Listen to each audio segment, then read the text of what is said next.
Hey everyone, I'm Zez. I've been diving into Deadlock for the past month, and while I might not be a pro just yet, I've learned a ton and I'm loving every minute of it. If you're new to the game and feeling a bit lost, don't worry, I've got you covered.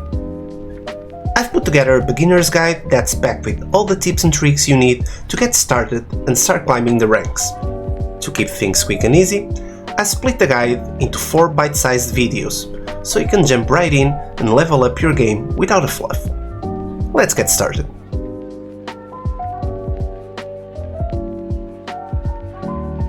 Deadlock is Valve's latest project, a 6v6 game that blends the intensity of third-person shooter with the strategy of a MOBA. While it might remind you of games like Smite, Deadlock stands out by putting a major emphasis on its shooter mechanics. In this game, movement is key. Sliding, vaulting, jumping, double jumping, and dashing are all parts of the mix. But don't forget, aiming is just as crucial, with headshots delivering the most damage. Unlike other games in the genre, Deadlock introduces a 3-dimensional battlefield where verticality plays a big role. You can find yourself above or below an enemy at any point, adding an extra layer of strategy. Now, when it comes to the gameplay, Deadlock operates much like a MOBA. You've got a shop to buy items, different lanes to control, and objectives to complete.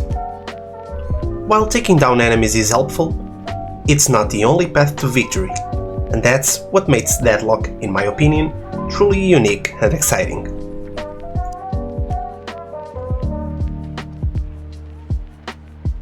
When you look at the map, you will notice 4 distinct lanes: yellow, orange, blue, and purple.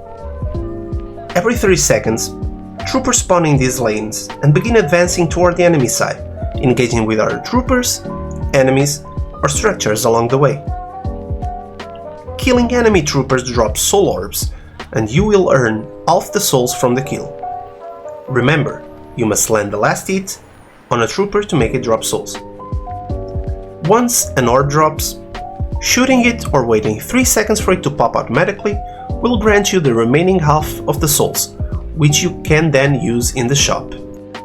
At the 10-minute mark, there's a shift. Troopers no longer drop half the souls on kill. Instead, all the souls are contained in the orb. Additionally, like in Valve's other MOBA, Dota 2, Deadlock features a denying mechanic. You can shoot an enemy's soul orb to deny them the souls and claim them for yourself. You can easily differentiate the orbs. Your team's orbs are green, while the enemy's are orange. This denying mechanic is crucial for gaining an early advantage, allowing you to power up faster while slowing down your opponent's progress. Here's a pro tip. Troopers can also be killed with a melee attack. Doing so will instantly give you the full amount of souls without dropping an orb. Another key change at the 10-minute mark is that all souls from orbs are shared with any teammates in the lane. So, unless you're setting up for a gank or securing an objective, it's better to split push and maximize your soul gain.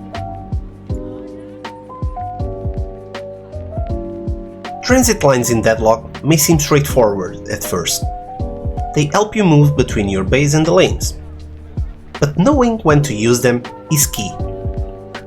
A common mistake new players make is using the zipline speed boost right at the start of the game. Honestly, this wastes resources since the boost has a 340-second cooldown and troopers will reach the lanes after players spawn anyway. If you're unsure about your boost cooldown, just check the icon next to the map. It shows whether your boost is ready or on cooldown. You might be thinking, okay, so when should I use the boost? A smart use of the boost is, for example, when you're low on health in the lane and need to return to base for healing.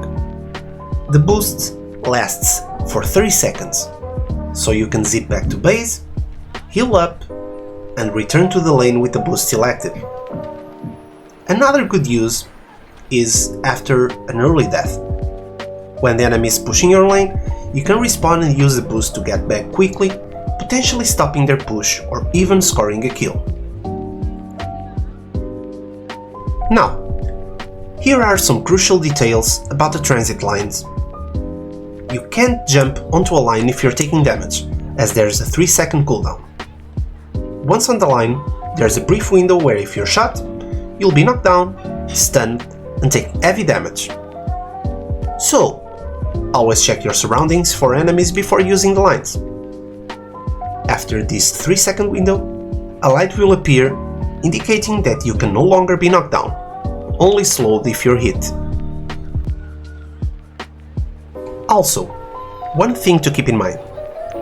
Transit lines only take you as far as your team has pushed the lane, which you can check by the color on a minimap. And, if you destroy the 2 guardians at the end of the lane near the enemy base, the corresponding line will give you a permanent boost, so you won't need to worry about cooldowns anymore. With a solid understanding of the game, the laning phase, and the smart use of the transit lines, you are now well equipped to navigate Deadlock with confidence. Stay sharp, plan your moves, and I'll see you in the next part of the guide as we dive even deeper into the game. Thanks for watching.